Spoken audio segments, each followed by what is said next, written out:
مصر طول عمرها بلد الفن، وصل منها كتير للعالمية بموهبتهم، معظمهم كانت مواهب مغمورة.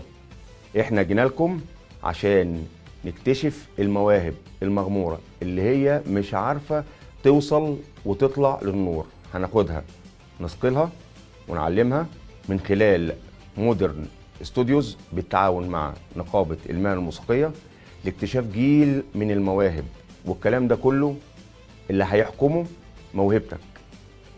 مفيش محسوبية، مفيش واسطة، من غير فلوس نهائي، بشكل مجاني كامل. اللي هيحركك موهبتك. انت شايف موهبتك توصلك لده؟ تعالى واحنا معاكم خطوة بخطوة. ويشرفني اكون معاكم هنا في لجنة الشرقية أيمن أمين، عضو مجلس إدارة نقابة المهن الموسيقية ووكيل لجنة العمل، تحت إشراف وإدارة مودرن استوديوز. ربنا يوفقكم.